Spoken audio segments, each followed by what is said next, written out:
আমার বাচ্চাগুলো বারান্দায় দাঁড়ানো ছিল। আমার দুইটা বাচ্চা, একটা বাচ্চা কালকে, আমার বড় বাচ্চা কালকে 4 বছর হবে, তখন ওর 3 বছর হয় নাই। আমার বাচ্চা দুটা এত চঞ্চল, ওরা স্তব্ধ হয়ে গেছে, তাদের কোনো শব্দ না। যে বাচ্চাগুলো আমি থামাতে পারতাম না, ওই বাচ্চাগুলো একদম স্তব্ধ হয়ে গেছে, শুধু ওর বাবার গায়ে থেকে রক্ত পড়া দেখে। আমরা ফ্যাসিস্টকে তাড়াইছি, কিন্তু ফ্যাসিস্টের মানুষগুলোরে তাড়াতে পারি নাই। এখনো চাঁদাবাজি চলে কেন ভাই? কত মানুষের রক্ত দিয়েছে জানেন আপনারা? জানেন না।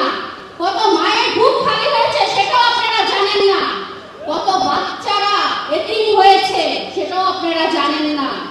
আমি একটাই কথা তাদের চেয়ে বলতে চাই, সে যেন যেরকম ঘুম করে ফ্যামিলিকে দেখেছে, সেরকম শহীদ ফ্যামিলির প্রতিও তার শ্রদ্ধা থাকে। কারণ আমরা স্বামীহারা, আমাদের বয়স কিন্তু অনেক না, এবং আমাদের বাচ্চারা বাবা বলে ডাকতে পারবে না।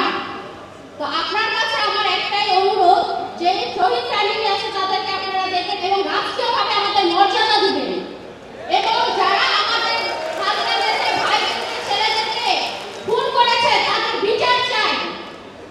এই বাংলার মাটিতে কখনো বিচার হয় নাই, কিন্তু তারেক রহমান আপনার কাছে আমার অনুরোধ, এটা বিচার করে দেখা দিবেন আপনি। এই বলে আমার বক্তব্য শেষ করছি। আসসালামু আলাইকুম।